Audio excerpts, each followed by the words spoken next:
think AI in 2025 is going to start cannibalizing social media as we know it. The end of an era is beginning this year, where John Cena is this is his last year. He's retiring after this. It is. He is doing his farewell tour. The headline says, "Robot romance revealed. Women will be having more sex with robots than men by 2025." Probably now, the ones with daddy issues. Quite possibly. Quite possibly, good sir. Episode 49 of the Unscripted Company podcast. The first episode coming to you in the year 2025. That's crazy to think about. We're no longer in 2024. I don't think that's clicked in my brain quite yet. I don't know about you, Riley, but we're here on a blistering cold night. I know we'll get into that here in a little bit. We got some predictions, maybe some talking points around what's coming up in 2025. But before we get into that, if you're new around here, first of all, welcome. Hopefully you're having yourself a great time as well. What we like to usually start off with on this podcast is a little bit of what we call the water cooler, just a way for Riley and I to catch up on each other's week. And then here in a second, you can actually probably see it if you look in the timeline for the video or the audio. You'll see there's chapters there. So if you want to skip the water cooler, you can if you want to get into the meat of it. But we always like to start with a little just catching up, see what's going on, and then we'll dive into the meat and potatoes of the episode here in a little bit with some 2025 topics. But to kind of kick it off, I alluded to it's a cold, blistery evening. I think most of the country right now, east of, Utah, seems to be going through like a major cold front to where, like, I just got back from dinner, and I think when we left for dinner, it was, mid 60s. When you leave the restaurant, I mean, it was, I want to say low 40s. Like, how cold is it right now? It is 45 degrees outside. Now it's 8:30 in the evening. And for context, it was like in the 80s just like a day or two ago. So winter is pulling through this country, and Riley, you're up farther north than I am. How cold is it up there? It's 28 degrees right now, my man. Real feels 17. Is it really? Oh, wow. So just the difference alone, like, I'm in Austin, you're in Dallas-Fort Worth. It's only a 3-hour difference for anyone who's curious. It's like 3.5 hours. That is crazy. So, man, so I guess, I don't know if I'll be getting any of that. I know it's supposed to get below freezing tonight, but it's already... Wait, what was the actual temperature you said? The actual temperature is 28, but the real feel, which is like the wind chill and stuff like that, is 17 degrees. Man, and so now those that are even more north of you, it's cold, dude. It is cold. Hold on, let me see if I can. Yeah, I'm curious to pull this up just to see. Okay, this is the app that I usually use. That's cool. Give me the radar. Man, while you look that up, I'm gonna vent here for a second. Google, you gotta get on your weather app. I don't know what it's been. I've trusted the Google Weather app for so many years now, but I feel like the past year and a half, absolute garbage. I think they get their data from AccuWeather, if I'm correct. But there's sometimes, like yesterday, if I looked at the daily forecast, it was like, hey, it's going to rain tomorrow. There's a 30% coverage of rain tomorrow. And if I dig into the hourly forecast for that day, it doesn't show any rain forecasted at all. So I'm like, is it going to rain? Is it not going to rain? And then sometimes the weather, the temperature, not the best. But Riley, you have a kind of a concerning look on your face. What are you seeing right now? Well, I don't think this is accurate, because I don't think it's for our area, but they're showing a temperature of -6. But I believe that. I'm not seeing what the area is that it's pulling that from. Let me just do this. So I'll pull this up just for Denton, just for people to see. So podcast has now become one of the fastest growing meteorologist. I can't even say the word. Right. Wow. I can't say the Meteorologist. Yes, thank you. Meteorological? I'm struggling with the English language right now. I'm trying to see. So we got like a map here. We're pulling it up. I can see Denton. We can see exactly your location, Riley. Yeah, dude. We are enhancing the image. The FBI will be at your door within seconds. This is current. So I was talking to some friends prior to getting on here, and so that's snow up there. This is what they're experiencing. They live in Indiana, so this is what they're currently experiencing now. and all this rain, all that squall line right there that's just going through the southern states. But for us, they don't have anything coming up yet. But I would First of expect all, it. I didn't realize anyone lived in Indiana. Yes, they do. Huh. But yeah, so it's supposed to be, and this is our cold weather advisory for Denton, Texas. Cold weather advisory remains in effect from midnight tonight until 10 a.m. tomorrow. Very cold wind chills as low as 5, above 0 expected. But here's the crazy part. This isn't even the worst of it. We're expected to get an actual like snowy, wintry mix this upcoming week, where snow in Dallas could be up to 10 inches in snow. Yikes. One thing reading this cold weather warning, if you scroll back up real quick, there's a very important line in there that I want to call out so everyone's aware of this. It is third from the bottom. It says, dress in layers. So, for those of you who don't have layers yet, you can go to unscriptedcompany.com and find yourself a lovely hoodie that helps support the podcast. I'm not going to belabor on that, but I just want to throw that out there. If you're not prepared for this winter storm warning, head over to unscriptedcompany.com. We are not liable if you remain cold, but if you take action, you can make yourself warm. 100%. Dude, that's the end of the episode. Boom. So I had just like we'll get into our weeks and stuff like that, but we had our church's 3-year anniversary today. Oh, I didn't realize your church was like a young church. Like it's just started. It's a young church. Oh. So we had the anniversary today, and so it wasn't like normal service. Like we showed up at 12, had like a brunch thing, and then service started at 2, and it went until like 5-ish or something like that. And so we left, and we're on our way home, and I'm like right about to turn to my parking lot, and all of a sudden my tire pressure the indicator comes on and says my tire pressure's low, and I was like, I hope I didn't drive over a freaking nail or something. Was it just because it got so cold so fast? I think so. Yeah. So I didn't want to take any chances and wake up to a flat tire in the morning. So I drove to the 7-Eleven, and man, let me tell you, I spent about 15 minutes outside just putting air in all my tires. And I'm like, why is this freaking sensor not going off? Eventually, I gave up after 2 rounds, got in my car, drove off. Then the freaking light goes off. I was like, are you kidding me? Sometimes you got to run it for a little bit. Yeah. I will say one of the best investments I've made that's like a low budget investment, and I recommend anyone out there that owns a motor vehicle, is you can buy these like mobile tire pumps. And they're applicable for everything in addition to car tires. But it's just nice because you don't have to leave your driveway or leave the parking lot to really get it. Plus, if you go on a road trip, you can throw it in the back because it can run off your cigarette lighter, or if you have like a battery pack, it can run off one of those.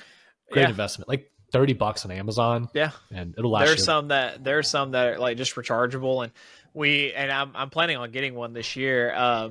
Because we just bought, so like like when you go to the store and you buy like the cans of like the compressed air. Yeah. Okay. Well, you can buy a rechargeable. You ever just like huff that? No, dude. I don't either. I was just curious. Mine was Sharpie markers back in school. I'm kidding. But anyways, you could buy a rechargeable air blower, and like it, so you don't like. I spent $60 on one because it's like part of our Christmas money that I was just like, okay, I want to get one of these because I'm tired of spending money on cans of air. Yeah, I can just buy one of these and it recharges. Dude, that sucker puts out, man. Oh, like, really? It's just one of those that you like clean your keyboard and your desk with, right? Yeah, but it's like a decent size. And it's got different attachments for it and stuff like that. So, but it works. And so I don't have to buy any more like cans of air. I can just recharge it and all that stuff. But definitely going to look into getting 2 of those little tire things, one for myself and one for Dana. But yeah, man, other than the crazy weather that we're having right now, how was your week? It's pretty good. I mean, it felt like it took a while. I mean, it felt like it was almost 2 years worth of a week. It was good though. I mean, I say that because it was 2024 when the week started. It was 2025 when the week ended. It was good though. No, had a like New Year's Eve celebration with some of the friends. Went over to their house, did the whole countdown. You do the champagne toast, and then it's 12:05, and you realize you are exhausted, and it is time to go home. So it's good getting to that age where it's like you still want to celebrate New Year's, but man, it's a struggle getting to midnight. And then once it's after midnight, it's like, all right, everyone go home. It's time to go to bed. But it was crazy. Like, man, the roads were busy. I mean, I know everyone was out doing something for New Year's, but when you hop on the road and it's after midnight on, what day was New Year's on this year? It was like Tuesday night. Tuesday. That was New Year's Eve. Yeah. So Tuesday night at like 12:30 in the morning, and like the highway's busy, and you're like, oh man. And then you think about, oh man, how many of these people been out here drinking? And you're just like, whew. You're like, am I the only one sober on the road right now? Hopefully not. But makes you wonder. Right. How about you? Did you have a good New Year's Eve? Did you do anything? Did you have a good week? I was in bed by 11:30. I don't blame you one bit. You missed nothing. Yeah, like we ended up staying up till midnight, which was we ended up going to bed at like 11:30, but we ended up staying up till midnight. Um, yeah, we don't go out on New Year's anymore. New Year's Safer Eve that way. because well, dude, I don't know if I told you about last year, but like, so we went to the what was it? It was like this Hallmark thing that they do, where it's like you pay all this money and you get to go to like this like light part, like this light maze, and they have like all kinds of cool events and It's like a fun things Trail to of do Lights there. type thing. Something like that, but it was expensive. Like I'm not gonna lie, it was pretty expensive for what it was. I was like, Yeah. And then the fake snow, it messed me up for like 2 weeks straight. Like my allergies were awful for the next 2 weeks, dude. Oh. Like I Was it got like it it was was artificial white something? It wasn't just like ice or whatever. dude, Oh. it messed me up. Well, anyways, so we were on our way home, and we're like maybe coming through Carrollton, kind of like Carrollton, Louisville borderline, something like that. Yeah. And this SUV rides up on me. Now, there's a decent amount of traffic. So it's like, even if I wanted to move over, I couldn't move over right away. Like, I had to get past a couple lines of cars, and there was a car that was in front of me that was in the fast lane going like slightly below the speed limit. And I was like, okay, let me get past these vehicles and stuff like that. Well, I don't do this anymore.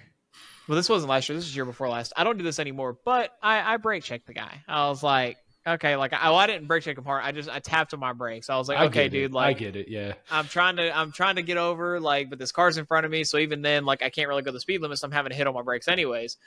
This dude literally in an SUV, not even like a newer one, but just like an old GMC SUV, like speeds around me, and then all of a sudden rolls down his window and pulls out a handgun and starts firing shots in the air as he's driving down the road. Dude, I'm so paranoid that's gonna happen at some point. Like I'm like a textbook defensive driver. I rarely will instigate any kind of road rage of any kind. Right, But yeah.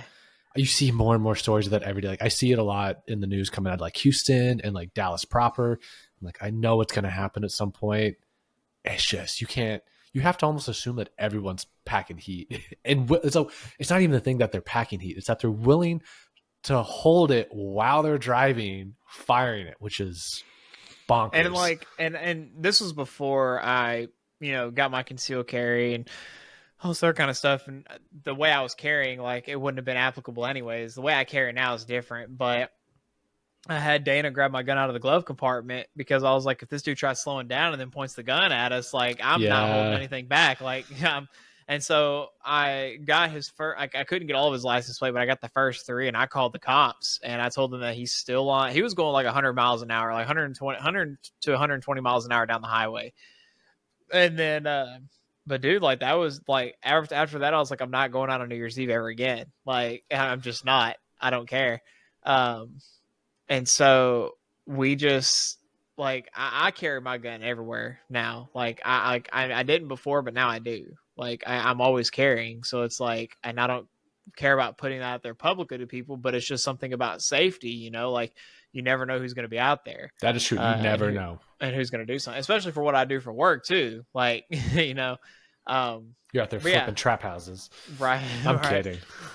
But no, my week overall wasn't bad. I mean, it did I mean, granted, we're only 5 days into the new year, but so far it has not gone how I've wanted it to with work and everything. So I'm definitely trying to take it slow. I'm not trying to rush the process on anything. Like, things will happen, but it's just, it's already a struggle to the start of this year for business, because all the things that I thought I had lined up, people weren't being totally honest with me about some things. And so now they're having to wait and do all this. So I'm like, Yeah. how can we work together if you can't even be honest with me? But on the bright side, I do have one, like, a client on the buyer side, and we're getting their house listed, their other house listed as well.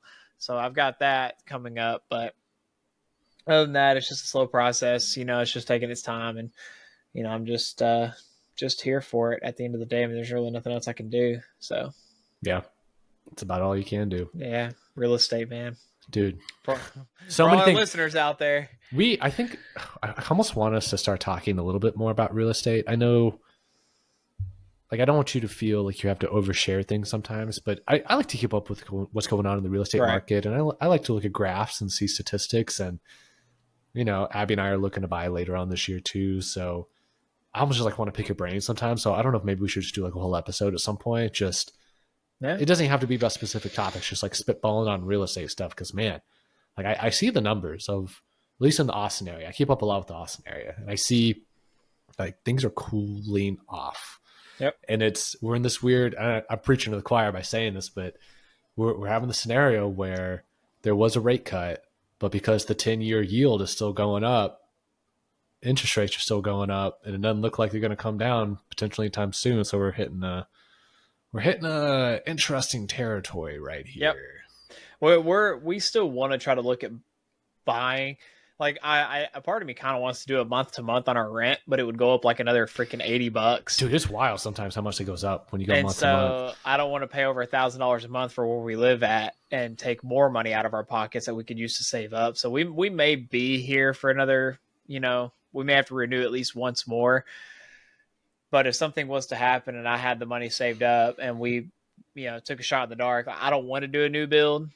But if I do a new build, at least I know what to look for, and I'm having my own inspector out there. Like, I'm getting everything taken care of. Dude, that's the thing, man. One of my guilty pleasures, I love watching all those like home inspectors on TikTok, and they're on other platforms too. But they'll show all the bad finds they find at, like, Lennar Homes and DR Horton, and God, it's just, they don't build houses like they used to. They're like, these things are like tender boxes, and I'm That's just like, why, you can punch a hole through one side, and like you can be inside the house, and just, if you punch hard enough, your hand's gonna hit the outside pretty fast. Yeah, and that's why I'm stuck between, because new builds, you do get the incentives. Like, you get the incentives. They'll buy down your rate. Buy down your rate. Yep. You pay your closing costs. Some come with appliances, so yeah, and so it's like it's good for a good starter thing. But it's like, if I could get away with just getting something that's already been there, that's good. But we've got, me and her have got some discussions to do, because income is a huge thing. Credit, I'm not so worried about. It's just the income aspect. Yeah. That if I could just have a really good year this year, and then something good happens for her. But listen, there's not a lot of people I would drive 3 hours for. But if y'all start looking for a house, I will drive that 3 hours to help you guys out. No, I hear that. I'll let you know once we're more serious. So it'd be middle of the year. So that's probably a lot of people, honestly. Like, this is the one caveat about real estate. And this kind of like, and I've dealt with this before, but it was so funny because last year people were like, no, we're going to wait for the rates to come down. Okay. Rates came down a little bit. I think we're going to wait for the election to wrap up. Like, we don't want to spend our money yet. We want to wait and see what happens. Election wrapped up. They're still waiting. Yeah. Oh yeah. I think we'll just wait till the beginning of the new year. Like, we want to see what the new policies are going to look like. All this other kind of stuff. New Year came around. Oh, I think we're going to wait till our taxes are done. Okay, so are you really going to buy, or are you just going to keep making excuses of why you can't buy? So I've got a lot of things. I truly do have a lot of things lined up, but it's just like, as of late, I've had a lot of people that are like, made different decisions, or other things happen in their lives, and they're like, hey, I can't buy now, or hey, we're having to push off for like 6 more months. And I'm like, why are you making bad decisions? Like, if it is a bad decision, if it's just life, I get that. But if you're making certain decisions, then it shouldn't be a question. Like, do you want a house or do you not want a house? And there are just some people that just seems like they don't want the help. But it's like, do you want to be set up for success? Because there's a reason why you're seeking out, agents and lenders, because we know what we're doing. Like, you want the professional to help you so you don't get screwed on anything. So we'll see what happens. I don't foresee myself having any closings this month, just because unless something can close in 25 days and I get something under contract like tomorrow. But I'm hopefully going to be pushing for a few in February, so we'll see what happens. Yeah. So. Yeah. It's crazy to think we're already talking February 2025, and I'm still thinking it's 2024 over here. Dude, it went by so fast, man. Like, This is probably like I don't know if it's just because like I was more aware of a lot of things, but there's a lot of stuff going on. Yeah. Yeah. Man. Okay. So I know you have a few topics. I have a few topics as well. I know some of mine are more like 2025 predictors or my I have a predictions. couple. Do you want to start off with one? I can start off with one. If not, I'll kind of put the ball in your court. I know I put your name first in terms of like order, but No, I mean, on it. I mean, I have a couple that kind of go with 2025.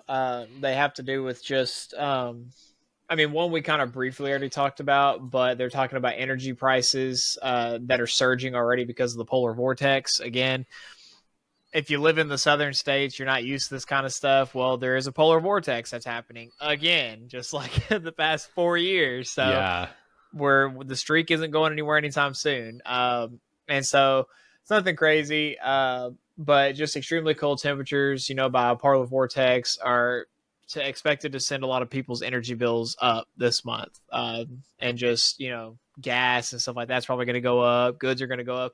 I'm going to say, before I get into this, I'm going to say one thing and one thing only. Don't go buy all the toilet paper, people. It's not that serious. Buy enough for a week and we will be fine. You will not be stuck inside for 2 weeks this time. I'm not a meteorologist, but everything that I have looked at and watched and read, we are not going to be stuck inside for 2 weeks. Like at most, you might be stuck inside for a couple of days, maybe. And I don't even think it'll even be that bad. It's just going to be some snow and maybe some ice. Like that's it. So just buy what you need, because grocery stores are not going to take your refunds back on the toilet paper that you overbought on because you didn't think clearly. yeah, So, so yeah, just it says like forecasters expect the worst of the cold front to hit the U.S. before mid-January. So that means as of now, this is probably going to be the worst of what we're going to get this year. As of oh now, really? from what they're predicting, because usually it happens in February. Usually, Yeah, like that really cold front happens in February, but it's happening now. So they're talking about that it may be that, but they're also saying January 2025 could be the coldest since January 2014 in this region. This is talking about the Southeast, so Virginia, the Carolinas, Georgia, Alabama, and Florida. Could be the coldest since 2014, which was 6 degrees Fahrenheit colder than the historical average. So they're expecting that area to get hit fairly hard. are y'all getting any precipitation up there in the Dallas-Fort Worth area for this cold front? Not right now, but we're expected to get some on Friday. Was it Thursday and Friday? Like Thursday night into Friday, and that's it. So, Interesting. Okay. but if it does ice over, I mean, I'm not getting out and driving around. I don't expect Dana to get out and go drive to work either. Like not for $20 an hour. I always joke in Texas we like to salt our margaritas and not our roadways. Right. So yeah, I mean, like again, we already talked about the weather. I don't want to stay on the topic too long. Just buy what you need. Stay warm. I mean, try not to overuse on power because we know how that's going. People you overuse on it, and they're going to start doing controlling blackouts if it gets that bad. But this is why I'm also too a firm believer in having like 25 blankets in your house. So just have all the blankets, man, and all the hoodies. So if you are cold, Unscripted Company, we got you. Like hit us up. We'll take care of your warm and comfy needs. Yes. All right. So one of my, I guess, predictions, and this is not an original thought of my own, to say the least. A lot of people are thinking similar things. It is. I think the year 2025 is going to be monumental for AI or artificial intelligence in a number of ways. But one thing I want to really like hone in on here and point out is I think AI in 2025 is going to start cannibalizing social media as we know it. Now, what do I mean by this? I know I have an article up here I threw on from NBC talking about how Meta removes AI character accounts after users criticize them as creepy and unnecessary. There's a viral controversy over AI generated Instagram accounts created by the company led to a search result blackout. Now, what happened was Meta, the parent company, Facebook, Instagram, WhatsApp, etc., they actually created like AI user profiles to where you had users on Instagram that looked like humans, theoretically talked like humans, and posted somewhat realistic, like what appeared to be photographs, although it was like AI generated imagery of people that really at the end of the day weren't real.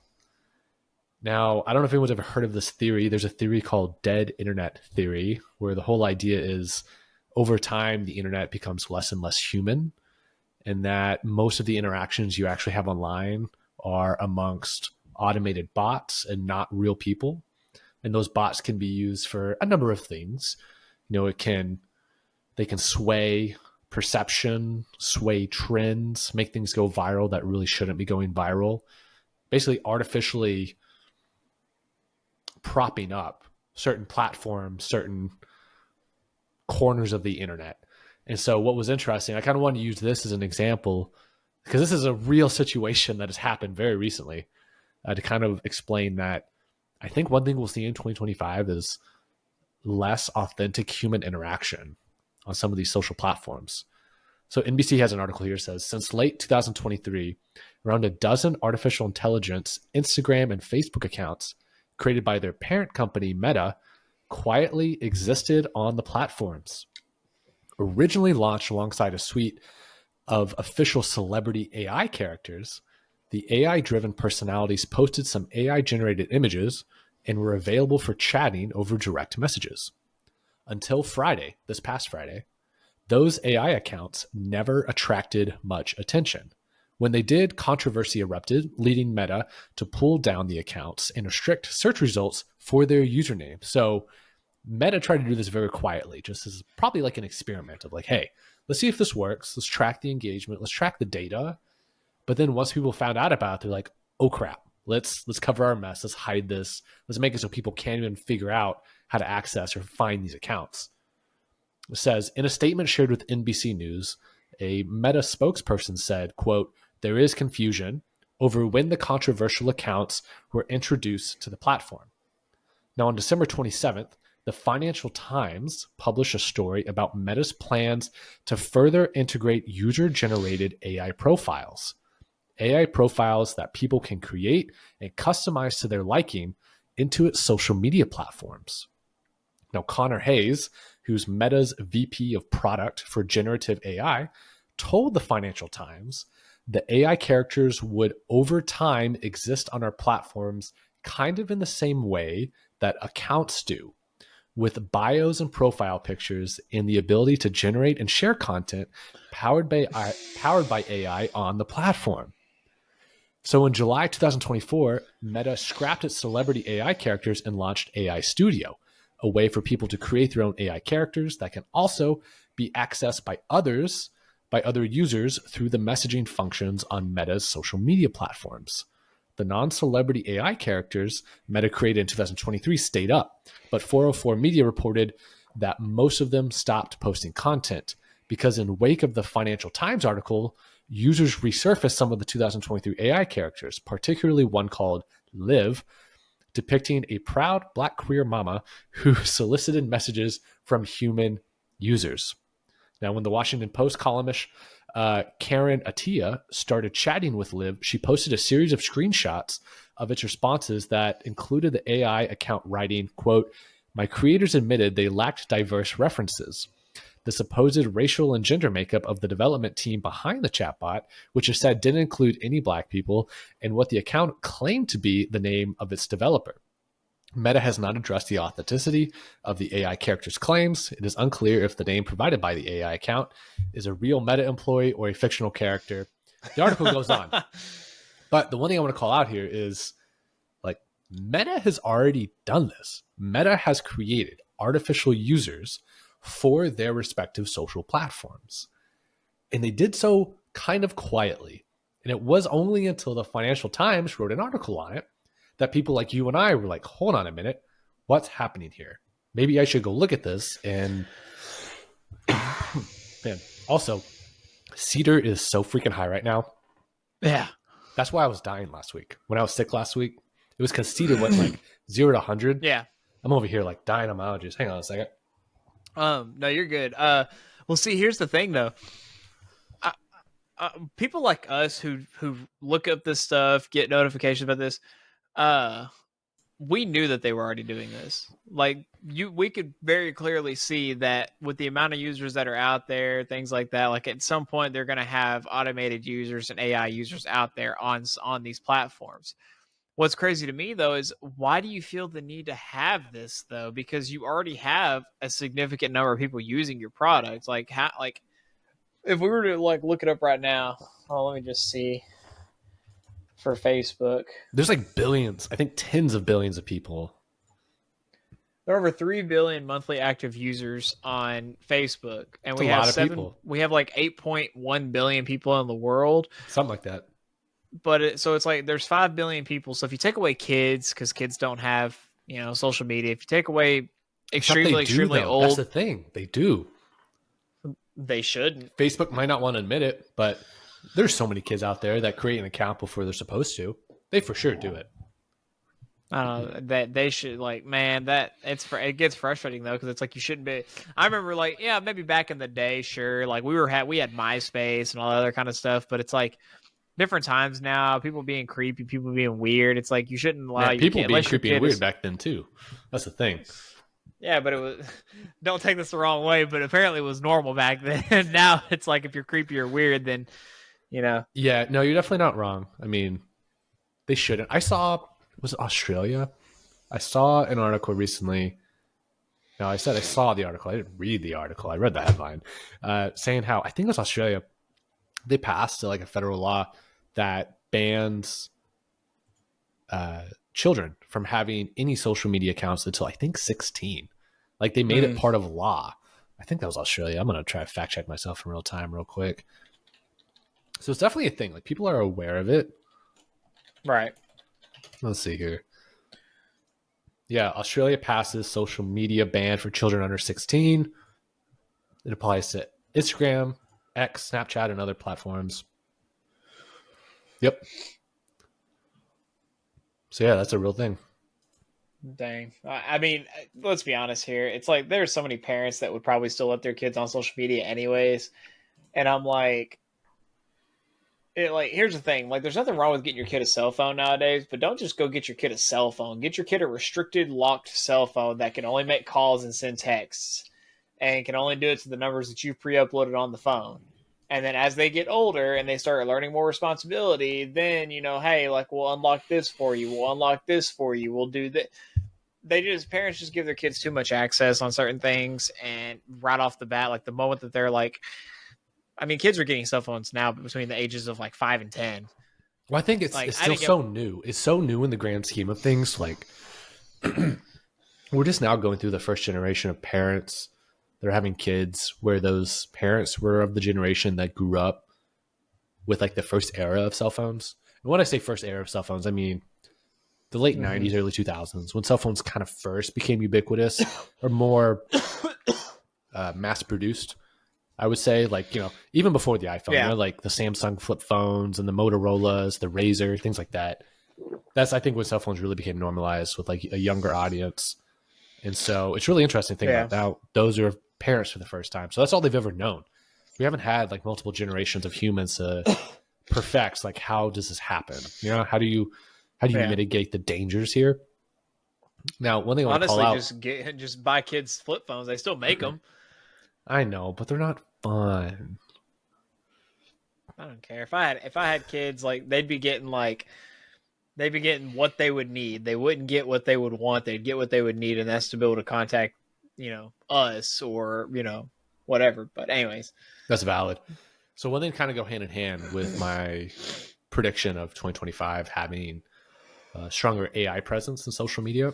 One thing to call out, and this kind of happened recently, an hour ago before we started recording, Sam Altman posted a link to his blog.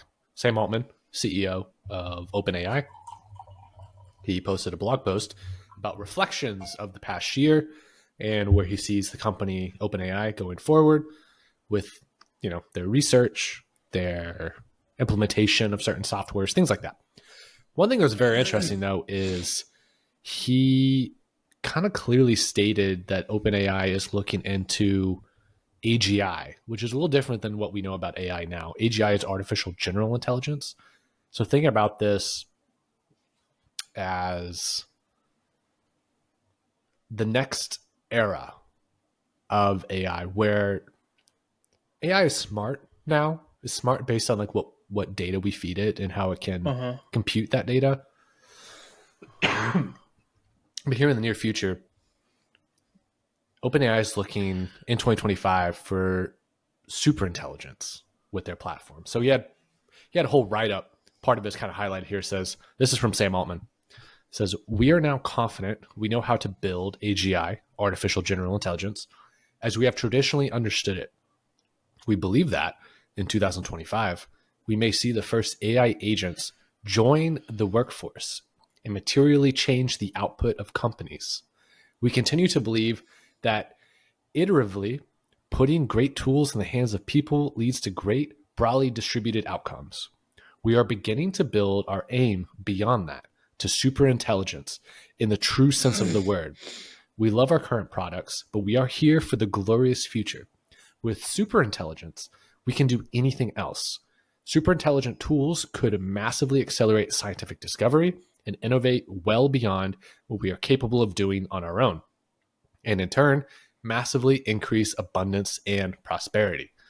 Long story short, if he's already talking about the theoretical application of this, they're already probably pretty close to this, and they just don't want to Oh publicly yeah, admit it yet. yeah. So what would this mean? And we don't have to stay on this too long, just because of some of the other things we want to get to. But what would that mean for like Chat GPT and stuff like that? Then I think we'll still have that. I think it'll still be like it'll be a tool that you can do you think access. this will be integrated into it? It could be in certain ways. I think what he's looking at though is have you ever gone down the rabbit hole looking at AI agents? Mm-mm. So the concept is you would be able to create an agent.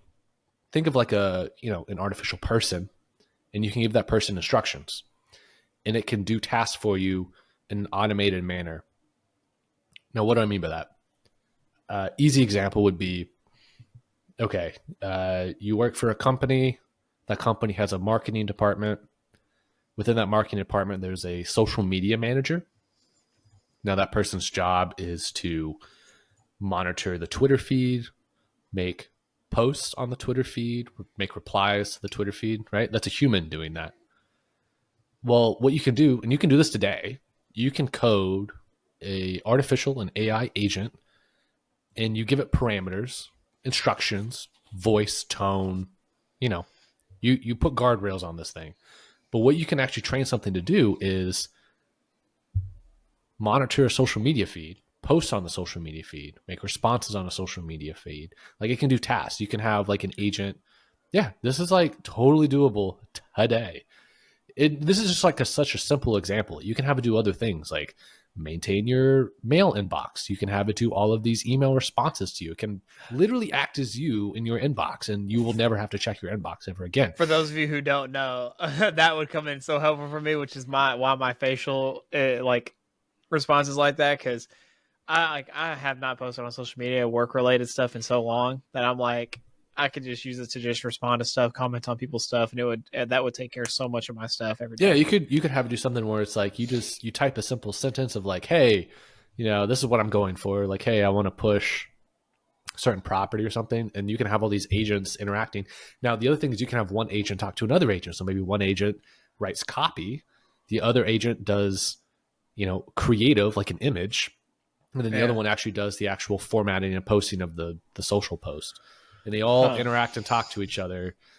And of course, you can have like guardrails and human checks to where it's like before they actually publish something, it goes to a queue where like you as the human says, yes, I like this, or no, go make revisions, or oh no, let's start from scratch, or just no, I don't want to post this. So you can automate it 100%, or you can have human checks along the way.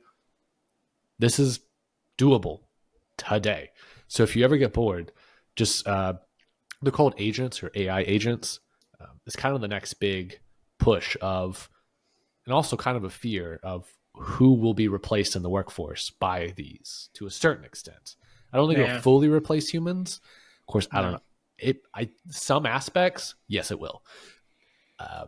But some of the more specialized roles, like have you seen the videos? Good example of this. Have you seen the videos of how fast food drive-throughs Yeah. Some of these companies are now adopting an AI agent Yeah. to take the order and record the order for you.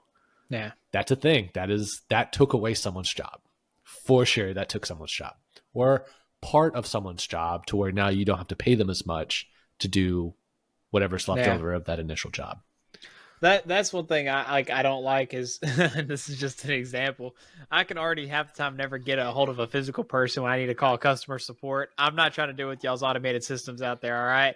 Like if you have an issue and like if I'm working and I'm doing my job and someone has an issue or they have a problem, they can call me and they'll get me directly. But like I can't stand companies that just set up automated systems and they don't actually solve the issue. So I'm just kind of like having to go through loops just to get to a person. Well, I think that's just because that's a very rudimentary version of like a support agent. What if when you called a support line, what if it sounded like you're talking with a human the whole time?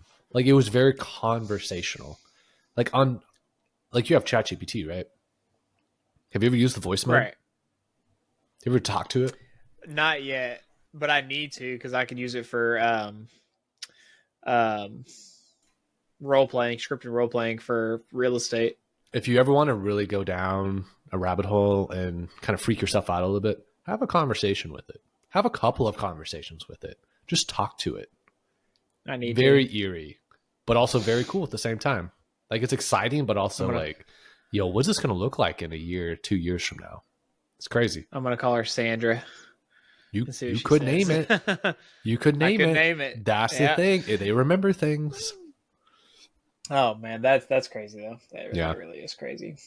Yeah, this is stuff that like I should know, but I just haven't had time to really do a lot The of the research general on public it. is not aware of this yet. That's the thing. Yeah, There are still some people who are hesitant to even dig into what is ChatGPT. Like they've heard of it. Maybe they haven't even heard of it, but like right.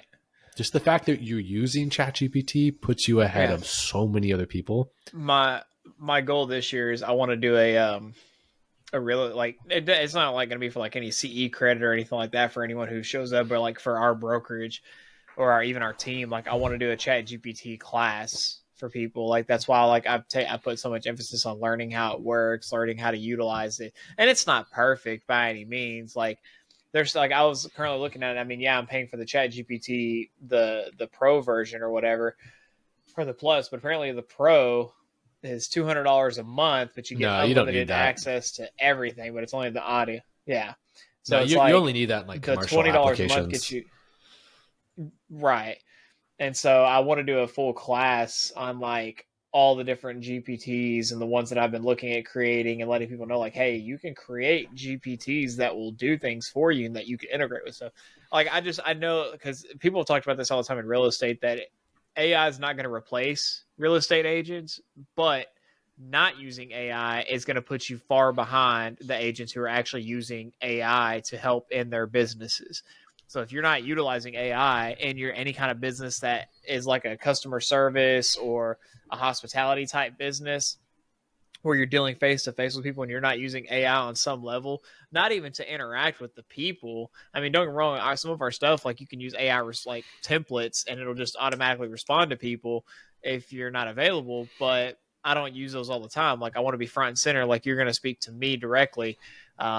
Eventually an assistant when I have enough, money to afford a part-time assistant.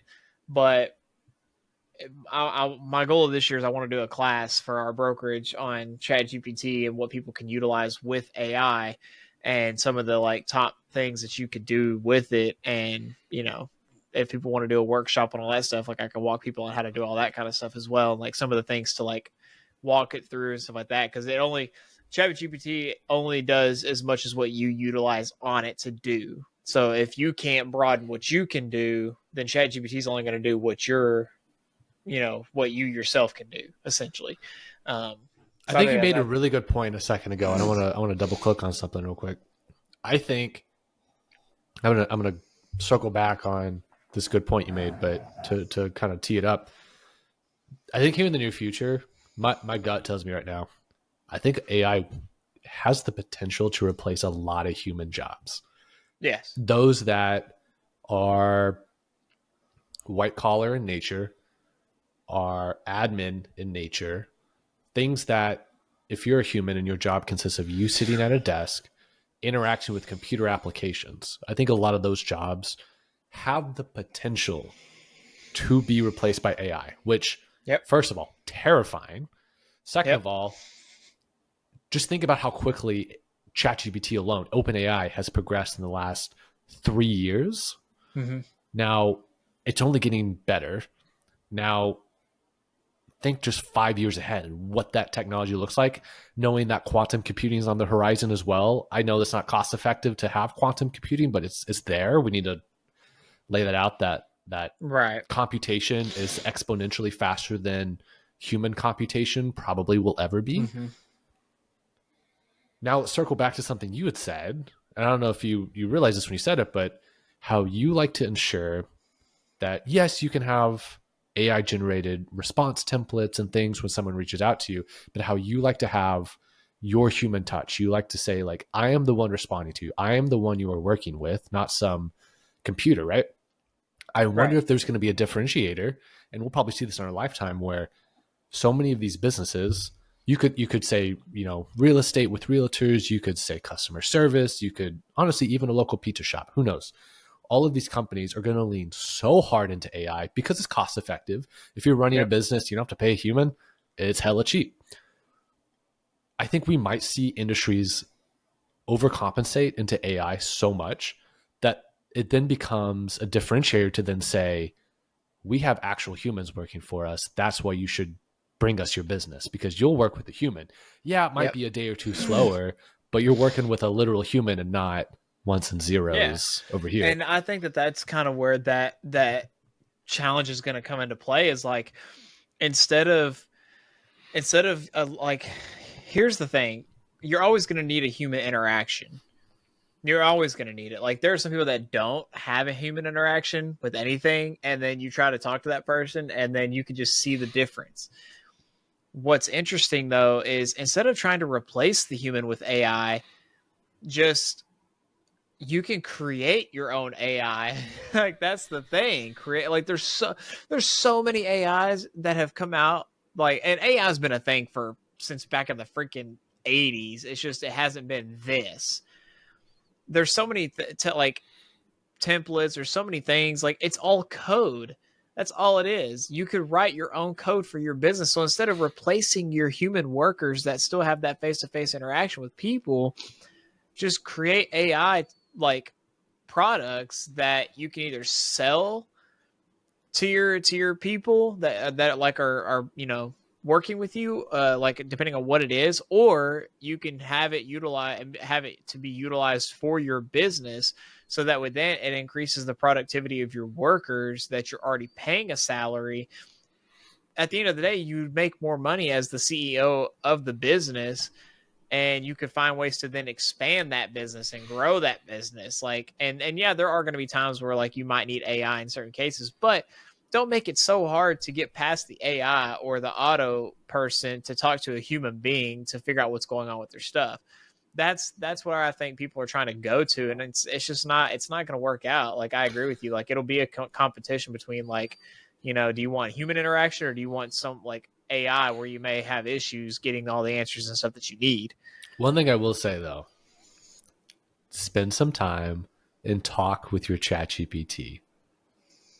I think that might change your mind on how quickly you, like, some of these AI, I'll call them agents, how good the voice is, how quick the response time is. If you're not paying attention, you wouldn't know it's not a human. That's Yeah. what's scary. It's getting pretty darn close. Yeah. It's there.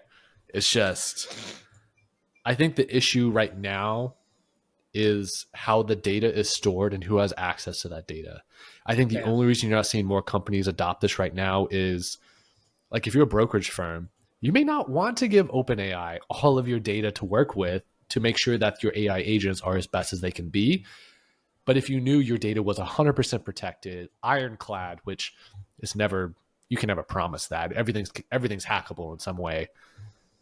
I think that's the big holdup right now is you have companies like, I know Samsung, I think it was Samsung and Apple and a few of them.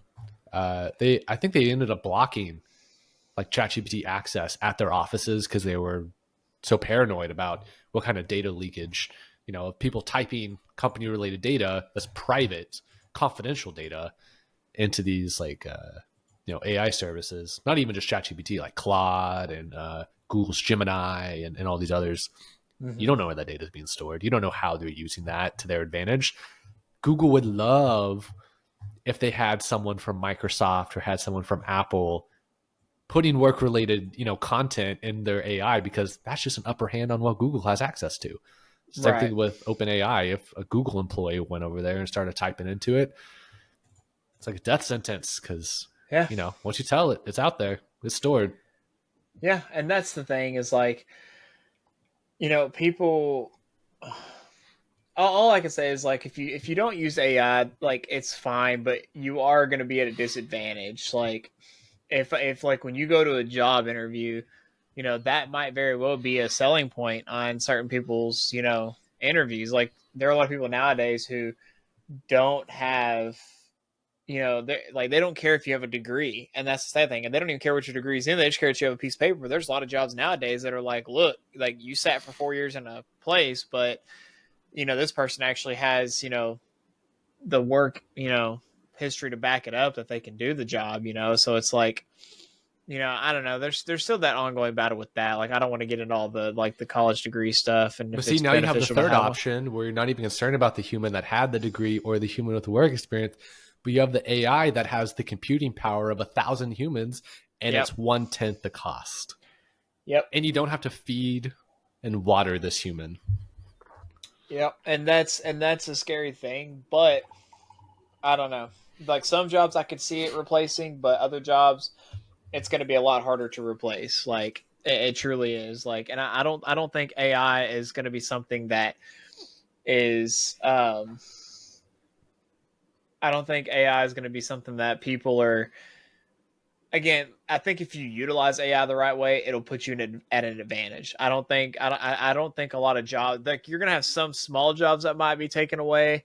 Like you give the fast food example, but I think for the most part, there's going to be a lot of opportunity there more than anything. There's going to be a surge of AI probably in 2025. I feel, um, especially like I don't know if you heard, but China has this new virus thing now, like that's going around China. So it's like all I'm saying is you better not like, like just don't. But if something like that was to happen again, I'm not gonna go as bold as to say that would be the end of all human interaction, but we would be on the cusp of that if something like that was to happen again because of how powerful AI is.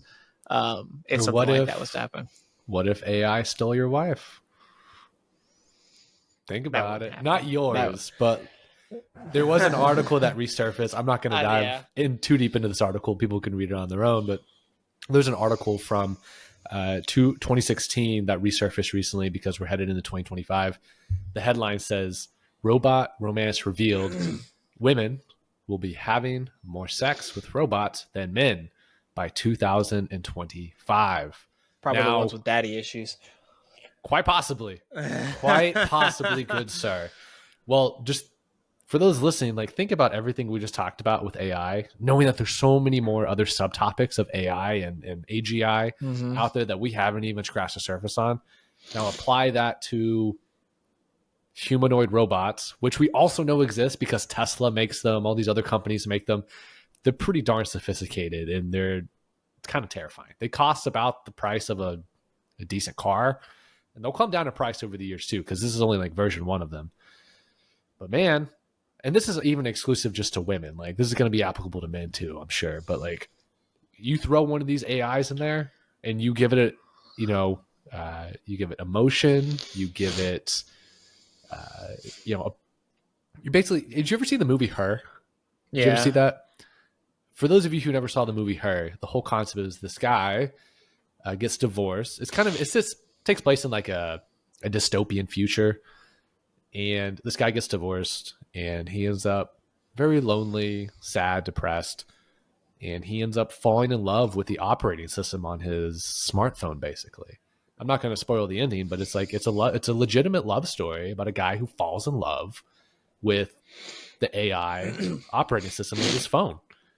And that movie came out, I don't know, maybe 2014, Yeah. Well, 2012. there's a couple other movies since then that have come out too. One had I didn't watch these, but one had Megan Fox, and another was I can't remember the actress's name, but she was an Asian actress, but it was similar. Like it was this time it was in the future. They had automated robots or AI robots that looked like humanoids, like had human skin, everything, and all that kind of stuff.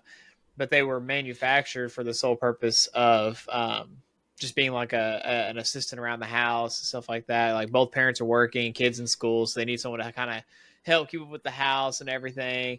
And Did they go evil?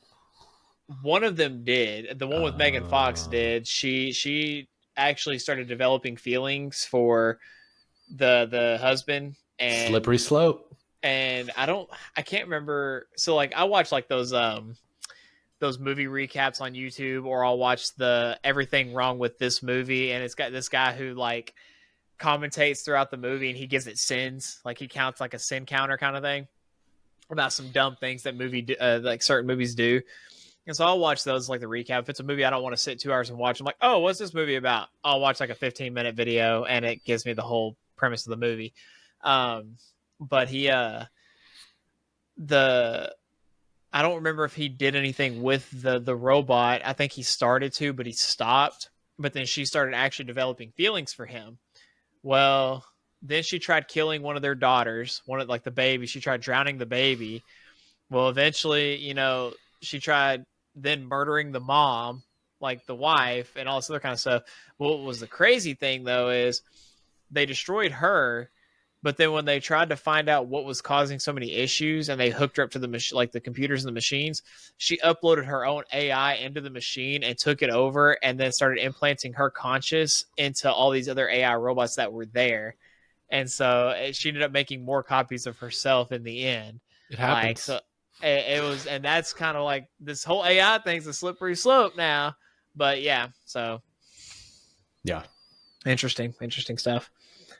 What But else you got? I can dive into another one if you want, unless I want to hand it over to you if you got something else. I mean, I've got just two. One of them, I mean, just for sake of time, but one of them has to do with China. So apparently, China's central bank says it will cut banks' reserves rates at proper time. So apparently, China is looking to make a huge shift as well. Said it will cut banks' reserve requirements. Let me pull this up here. Ratio and interest rates at proper time during a quarterly meeting of its monetary policy committee held last week. So this article was just last week, January 3rd, 2025. So the meeting held back in December of 2027. That's kind of what they were talking about. Also, that looks cool. Little camera right there. That looks cool. Are Interesting. they saying China's about to go into a depression? I don't know. A recession? Or I don't know. It says move away from I don't even know what some of these terms Quantitative mean. easing? Yeah, like the PBOC said it would prioritize the role of interest rates adjustments. The economy's main rate is its 7-day reverse repo rate, which the PBOC last cut from 1.5 to 1.7 in last September. Their treasury yields hit record lows on Friday on expectations of fresh monetary easing. So essentially, like, I don't know what's going to happen with China, but I mean, it just depends. They're discussing buying and selling of treasury bonds. They're essentially looking at changing up a whole bunch of their systems, like a whole bunch of their things moving forward. What does that mean, though? I guess I'm trying to. I'll be honest, I don't like similarly to how our rates are, like they kind of operate similarly in a lot of other countries with their rate drops. It's just they have their own Fed that controls it. Yeah. But when you look at it on a global scale, there's you have like your main countries that kind of come together in a way, figure everything out and stuff, because there are some times where we take information from Great Britain and England and stuff like that, and it kind of like helps in a way of figuring out where the path is going to go economically globally. And so it's similarly to that. Should we be concerned? And I'm just thinking out loud here. Should we be concerned if we are tightening Well, okay, so we did have a rate cut. Rates went up. We had a rate cut. We had a couple rate cuts, I guess. Yeah. If we tighten while China's loosening, is that a concern?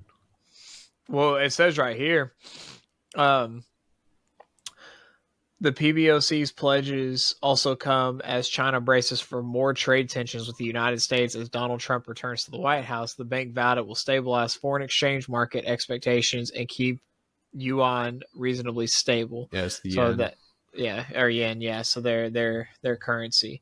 Um, so I guess only time will tell.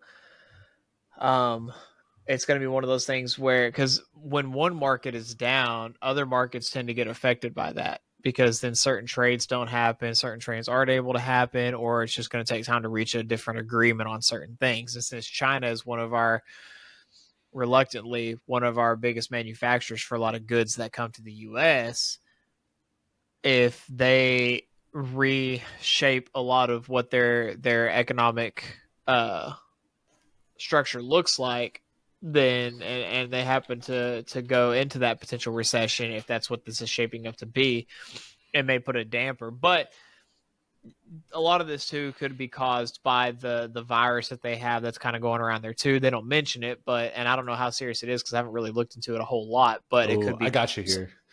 Hang on. If you want, I can throw up my screen real quick. Shout out to the Kobayashi letter. As normal. Here we go. So it says, this is truly historic. China's 30-year government bond yield has dropped below Japan's Yeah. 30-year yield for the first time ever. Over the last 4 years, China's bond yield has declined by a whopping 215 basis points. This comes as China's economy has slowed and experienced 6 straight quarters of deflation, the longest streak since 1999. Mm-hmm. At the same time, Japan's bond yield has risen 160 basis points as inflation has picked up in the country. In the past, Japan had seen 3 decades of economic stagnation and had suffered 25 years of deflation starting in the 1990s. China is entering a new economic phase. Yeah. So it's going to be interesting to see, because I mean, here's the thing though, it's like everyone starts meeting, like there's going to be a lot of changes that are going to happen. It's a new administration here in the US. Trump, for the most part, has held good relations when he was in office in 2016 to 2020. We Held want to good throw down relations. tariffs too. That's the thing, is he wants to throw the tariffs in there. That, yeah. So there's definitely going to be some probably tensions coming back, but he for the most part held a relatively stable, you know, peace with people. You know, if you really think about it, but um, the other thing that I wanted to talk about, I had it pulled up here, but now for some reason it's just not showing up as it should. Oh, well, here, I'll just go to here and see what happens, see what it brings up. Yeah, I don't know why it's not coming up now. Oh, well, I mean, the basis of this article was under Trump 2.0, Hollywood sees a wave of consolidation and looming censorship. Um, so not as like a censorship of um, certain genres or anything like that. But I don't know if you've kind of, I mean, you might not have, but unless X has brought something up. But so here I found another article for it. Let's see what it shows. This is We're saying like Yahoo. entertainment in Hollywood? Um, yes. So many so like it's talking about like begin to sift through the implications of a second Donald Trump administration and its impact on the entertainment business and its creative process. Many in Hollywood, which includes some of Kamala Harris's staunchest financial supporters, were still processing their feelings in the election, which Trump swept both the Electoral College and the popular vote. His reelection comes at a precarious moment for Hollywood um, when legacy studios are severely tightening their belts on newer productions, shipping shoots overseas in search of better financial incentives, and starting to experiment with the use of AI. Analysts and industry executives told The Wrap. Those who agreed to speak to The Wrap said that Trump's return to the White House would mean easing restrictions on mergers, which could usher in a wave of consolidation. That in turn would help major entertainment companies cope with flagging stock prices, deepening debt, and still unprofitable streaming platforms. Well, here's the thing. the whole thing with unprofitable streaming platforms. Well, if you weren't pulling a Netflix and making it to where people are having to pay $25 a month for the same crap, and then you keep canceling shows over and over and over again, we wouldn't have that issue, now would we? We have an upcoming new administration. It's too early to tell, but may offer a pace of change and an opportunity for consolidation that may be quite different. That would provide a real positive, accelerated impact on those industries that's needed. Um, on a darker level, producers and creators said they were worried about the potential for censorship, retribution, and even self censorship that could stifle free expression at a time when they were already struggling to get substantial stories made. How nervous will top executives be to take creative swings that he or his political allies may not like? One manager told The Wrap. It will have a chilling effect on the companies, foundations, and organizations that greenlight and fund projects, an Emmy-winning documentarian said. Meanwhile, billionaires like Amazon founder Jeff Bezos and Mark Cuban were quick to congratulate Trump on his victory after the former and future president spent the night watching election results with Elon Musk, owner of X and the richest man in the world. I don't want to get too much into it, but there's it always goes back to like the right wing, left wing thing. So like the right wing being like your Christians and people like that. So they want to censor certain things that Hollywood's trying to do. And I'm not going to get into a whole debate about Hollywood, but you know, people talk about how it's like a satanic thing. Like they have a lot of things that go on there, things that happen there. There are some So stories. I don't know. I don't know what's going to happen. But there's also your 18 or older type stuff that is already being censored. They've already put laws in place. They've already blocked certain things. People are still finding ways to get access to it, but I feel like this new administration is going to do their best to try to get rid of all of that, which I'm here for it because kids don't need to be watching that. Kids have too easy access to get to certain things, and it just doesn't need to be a thing. It's poisoning the minds of young people and ruining chances for a lot of things if it gets too far to them. But we'll see what happens. I mean, realistically, we haven't had like a huge, you know, need for censorship. If I'm being honest, like a lot of the most recent movies that have come out, very few have, seemingly been bad. Now, there are some where I'm like, okay, like we really didn't need that movie, but they came out with it anyways. But it is what it is. So we'll just have to wait and see what happens under this new administration. So I'm trying to think of like an educated opinion to have on that. I don't think I do have one because part of me is like, I don't.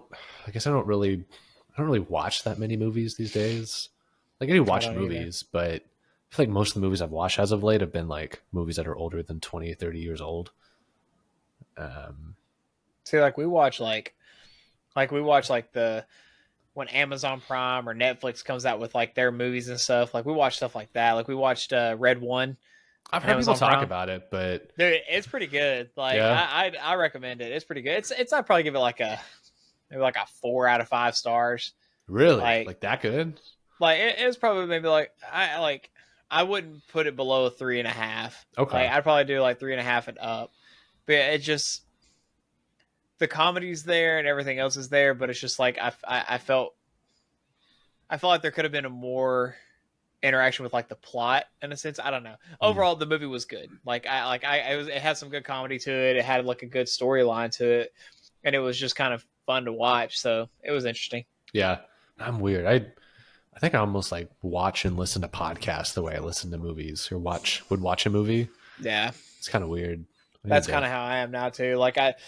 And the only movies that we really ever go see in theaters now are just like Marvel movies. Mm, Like we don't really everything else just comes out on a streaming service like a month later. So it's like yeah, we usually wait and then wait for it to go on sale and then we'll like rent it for the night and watch it like on Amazon Prime or something. But yeah, we usually just watch like animes or stuff like that. But we haven't really watched anything like that in a while. It's just been a whatever. But yeah. Well, speaking of streaming services, one thing I want to kind of end us with real quick. I have one. I have a lot of predictions for 2025, but I've only shared a very minute number of them. One of which I think we'll start to see in the year 2025. I think we'll see sports entertainment, otherwise known as professional wrestling, truly come back into the American zeitgeist. Now, what do I mean by that? For those of you who are not aware, The day before this episode gets uploaded is actually the debut of the longest running episodic television program being moved over to Netflix. And what I mean by that is the headline here from the Associated Press: WWE ready to begin Netflix era with Monday Night Raw moving to the streaming platform. For those of you who don't know how monumental and ahead of its time this move is, it is absolutely unprecedented. Netflix, we know they've kind of dabbled in some of the live sports. They had the Mike Tyson fight. They had the NFL on Christmas Day. I think they've had a couple of others, but this is really a big. This is a huge leap into live programming, especially because it's going to be on a weekly basis, with the potential to have even more content move onto the platform with their premium live events, which is what used to be called a pay-per-view. Once their deal with Peacock runs out. But the article says the World Wrestling Entertainment executive Nick Khan said during an earnings call in the past that he saw a day when Netflix would continue to evolve and enter into live programming, much to the consternation of Netflix officials. He says, however, Khan saw the hires that Netflix was making along with the streaming services offerings that could appeal to all family members. Now he's referring to how WWE is one of those offerings that is going to be joining Netflix. The 1,650th episode. Think about that. 1,650 episodes of Monday Night Raw from the Intuit Dome outside of Los Angeles officially kicks off WWE's 10-year partnership with Netflix. The agreement reached back in last January is worth in excess of $5 billion, with an option for Netflix to extend for an additional 10 years or opt out after 5. Quote, we try to appeal the WWE to all 50 states and to countries globally. We think Netflix does the same thing, said Khan, who is currently WWE's president. Now, Netflix, which has 282.3 million subscribers in more than 190 countries, becomes the exclusive home of Monday Night Raw in the US, Canada, the United Kingdom, and Latin America, with additional countries to be added over time. The bigger component for Netflix, though, is that the streaming platform will carry all of the company's shows overseas, including SmackDown and NXT, as well as premium live events like WrestleMania, SummerSlam, and Royal Rumble.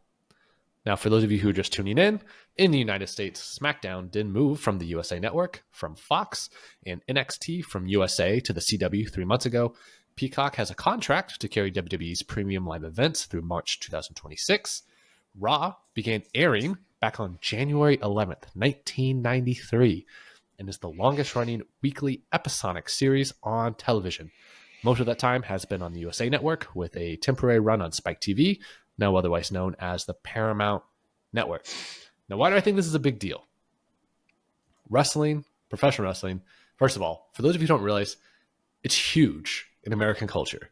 Like, even if you don't realize it, some of these legendary characters, The Rock, Hulk Hogan, Andre the Giant, Stone Cold Steve Austin, Brock Lesnar, countless characters that are both real-life humans and athletes, they have transcended what we know as professional wrestling and have forever ingrained themselves in American culture and international culture. It's not just American culture.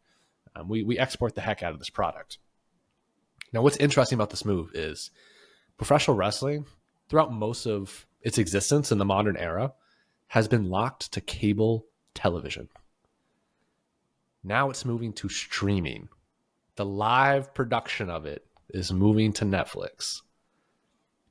It's going to be in front of so many more eyeballs than it has ever historically been. Get ready to pay $30 a month for Netflix. Dude, I mean, but like, think about how many people you know in your personal life that probably have Netflix but don't have basic cable. But they have Netflix. Yeah. Or like, it's not even exclusive to Netflix. Like, you could make the same application to like Hulu or like Peacock, right, which is a thing with their premium live events. Right. Yeah. There's going to be so many more eyeballs in front of this thing week in and week out. And it's kind of a new era for the company too, because Vince McMahon is he's out of the picture. The Yeah. company was bought by TKO Entertainment, Yeah. which is the same parent company as the UFC. So there's like legitimate, not like there wasn't, legitimate Right. governorship of the company beforehand, but like this is a new ball game for this product. And I could talk about this for hours, but it'll be interesting. Go ahead. I think my only worry, and they showed a screenshot of, and I'll see if I can pull this up. Um, Hold on, let me see if I can find Yeah. this photo real quick. So this is my only issue, and it kind of has like a weird feel to it. So our growing up, WWE has always just been a white squared circle, like nothing on it, just white.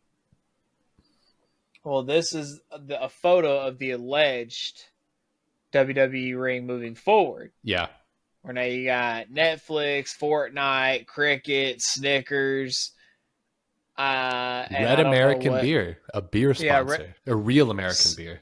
so I don't want this to feel like WWE is never going to be anything close to like indie wrestling or anything like that. But I don't want it to feel like it's like a heavily sponsored indie wrestling, you know, Oh, dude, it's show been like this moving for forward. years. I think the big change is you're just seeing the ads on the mat now. There's been ads all over that That's place fair, yeah, before. It's just now it's on the mat. yeah. Like, have you seen the modern product? Well, Go ahead.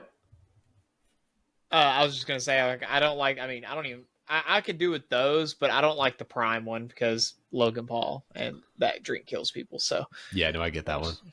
I don't like that. Like, it's like, dude, you're promoting a drink for athletes, and it actually does more harm to people than it does good. So Yeah, no, it's not a good product to say the least. But that's the whole thing is I think because now they're under the same parent company that the UFC has. Think about the mat placement that the UFC has. I think we're seeing this across the board in all sports too. right, yeah, Yeah, was it the NBA? Was it 2 or 3 years ago now? I think they started to introduce having actual brand sponsorships on the jerseys of themselves. Same yeah. way that like football kits or soccer kits have a name sponsor on there. I think we're seeing that with the NFL. We're starting to see more. I think the NCAA, was it this past year? This might have been year 2 or 3, where you can actually put a sponsor on the football field itself now in college. Like, there's so many like product placement, ad placements out there. It's unavoidable. And now that it's going to be in front of Netflix, so many eyeballs are going to be Yeah. casually. Think about how many people who have no idea what professional wrestling is might click on it because it's on the front page of Netflix. Yeah. But while we're on the topic of WWE and Netflix, let's just go ahead and just bring this up that the end of an era is beginning this year where John Cena is this is his last year. He's retiring after this. Like, It is. he is doing his farewell tour. He's going to be in his last ever WrestleMania this, I think, April. I think is usually when WrestleMania is. And he will be fully retired after this year. He is going on his farewell tour. I think we briefly talked about this like a couple months ago, something like that, when he announced it. But I'll be honest, like it hit hard because he was my favorite wrestler, and probably still is. Like, I enjoyed watching him growing up. Like, I enjoyed everything about his character. I don't get into wrestling like I used to. I watch all the YouTube clips about it just because some of the storylines are kind of interesting. I'm like, oh, what happened here? Like, but if it's like a pay-per-view, like Peacock, when that would come on, like, I'd catch it every so often. Like, I'd only wait for like certain matches though, so like I wouldn't watch the whole thing. But it's sad to see that after he retires, if I'm not mistaken, the last wrestler from that era is Randy Orton. He's the last. There's still a bunch out there. They're still No, active. no. Like, from when they both started, they started at the same time. I think 2002, 2003. Like, I don't think there's anyone else that started at that time that's still You like still the got Miz, but he started afterwards though. Edge is still So out there. Christian is still out there. I'm talking about in the WWE. Like I'm not actually in the WWE? Yeah, actually in the WWE. Like, I mean, I'm not counting AEW or anything like that. Yeah, they're still wrestling, but I'm talking about like from that era in the WWE. I think Randy Orton is the last one that would still be from that generation. That's a good point. I'm sure there's got to be at least one other guy. I'm trying to think through it real quick on the fly, but Here, hold on. Let me just That's a good point. Yeah, they've all. Debuts 2002 to two. Let's just say It's all the guys 2003. that came from OVW because it was. This is going to get real nerdy here for those of you who don't know what the heck I'm talking about. So OVW was like a farm class. It was a wrestling program that WWE farmed out. In the same graduating class, it was John Cena, Brock Lesnar, Shelton Benjamin, Batista. There might have been one or two others I'm going blank on, but they all came up at the same time, basically. And it's been wild to see, like, oh, I think Randy Orton was part of that too. Randy Orton was part of that generation, if I Yeah. remember correctly. But like, they all came up together at the same time. It's kind of wild. You can go back and watch old videos of like them in OVW, Mm-hmm. like wrestling. It was like young Brock Lesnar, young Batista, young Cena, Yep. before Cena became the Doctor of Thugonomics. Dude, So I could nerd out about this forever. I don't know if these are just the only four that they're mentioning because they're the four well-known ones, but John Cena, Randy Orton, Batista, and Brock Lesnar all debuted in 2002. Yeah, they all came out. They're all part of the So they all debuted ruthless at the same time. aggression era. Yeah. Yeah. So Brock Lesnar technically is still wrestling. I don't Technically foresee not that retired. man ever like fully retiring. I He's think technically we could, not, and I don't foresee him ever. the question, you gotta build someone up to take him down. That's the thing. They got to figure out the timing of who is the person that is worthy of taking. Because, dude, they think about how much they've built Brock up over like his entire existence. He's been like a beast, god king of a character. Can you blame him though? I mean, the dude's massive. And I know, he's but he's 6'3", 285 pounds of pure beef. Like, but do you remember, like, he was the one they picked Brock to be the one to beat Undertaker's streak. I still don't like how that happened. Like I don't either, like, but he was the one they picked like to end that. But I will be honest though, I think that the person that supersedes Brock as far as like face of the company, like Roman Reigns, like currently, like I mean, when he beat Brock, like I feel like that was like him beating him because they had back-to-back matches at WrestleMania, all this other kind of stuff. Like, I don't think that they did the whole thing where he brought a tractor in and they like lifted the ring and yeah. was So crazy. like, I don't think there's really anyone else that could like. There's nobody else. Like, not at this point. There's just nobody else unless you just get like that other freak of nature just comes in and just like manhandles everyone. But Brock is just like he's that anomaly. Like he is alpha male. Like that's what he is. Like and he apparently is a super nice guy in real life. And you know he's. Did you watch do you have Netflix? Yeah. Have you watched the Vince McMahon documentary yet? I haven't fully watched it yet. If you ever get time, best wrestling documentary I've ever seen, and I've seen more than I care to admit. Yeah. It's very interesting though because they do make some loose connections because it's very interesting. I know we're like an hour 20 here, but the documentary, like 95% of it was filmed before the Vince allegations came out about all the no bueno stuff that was going on behind the scenes. And so it's like all the interviews and stuff happened before that. And then they have some context that they film after all that stuff starts to break before they edit it and release the documentary. And it looks like there might have been some like, this is allegedly for the lawyers out there watching, all five of you, that allegedly Brock might have been one of the individuals that Vince had been sharing inappropriate images with of other females at the company.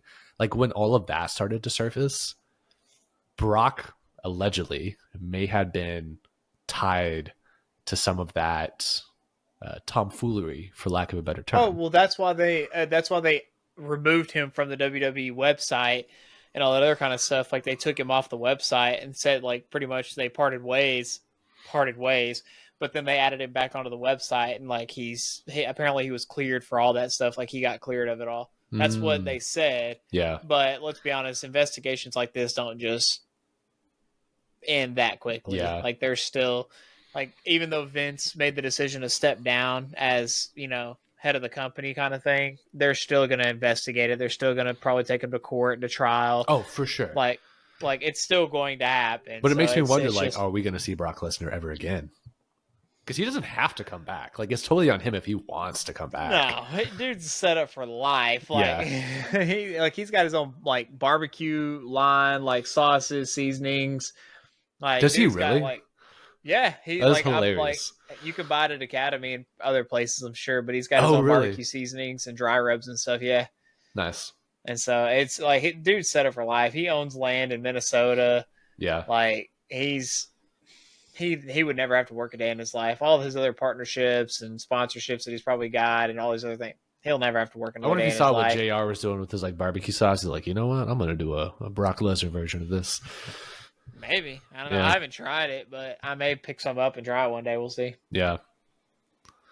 But Well, cool. You got anything else you want to go over real quick? Or I think I've pretty much got all mine. I mean, this week was kind of a weird week. I mean, um, I guess to kind of end it off, I mean, 2025, I mean, we're, you know, as far as our expectations for this year, I mean, it's kind of hard to really just put a pin on expectations, but say probably like I don't like using the whole New Year's resolutions because it's just like everybody else and they don't see them through and everything. So the goals for this year, to grow the podcast, grow my business, maybe start a couple of other ventures. We'll see. Um, Honestly, just growing spiritually, all that kind of stuff. Like that's kind of like the gist of what I see for this year for myself. Don't know what direction I'll be going in, but I know that things like this still want to continue, stuff like that. um, and so, I mean, again, here's to the first episode of 2025. We have episode 50 coming next week, and it will be a live stream. It will be the end of season 1. So, for those of you who have hung out with us through the first 50 episodes, thank you so much. We appreciate all your support. We appreciate everything everyone has done, all the comments and stuff. We definitely still have more changes coming, more things that we want to continue doing to and get people to watch, all that kind of stuff. So, commenting, liking, sharing, all that kind of stuff, please do. Helps get it out there. We appreciate everyone's support. Um, and this time it's going to be a little different, but JK, I will leave you with the parting words and what your goals and things that you would like to see in 2025 happen for yourself or whatever. oh man, for myself, well, I guess I'll just kind of put some boilerplate language out there, similar to like what you just mentioned. I'm not a big guy of like New Year's resolutions. I think a year is kind of broken up into seasons, and so I don't think everything revolves around like one day at the kickoff of a new year. You just kind of, you have your morals, you have your code of ethics and conduct, and you kind of set your goals throughout the year. And so I don't really have any like formal New Year's resolutions, to be honest with you. But if to kind of recap some of the stuff I brought up in this episode, for those of you that are very active on social media, we are going into uncharted waters where you may come to find out here in the near future that a lot of the accounts of people you don't personally know in the real world may not even be real people. So be mindful of that with how you perceive the public opinion of certain platforms.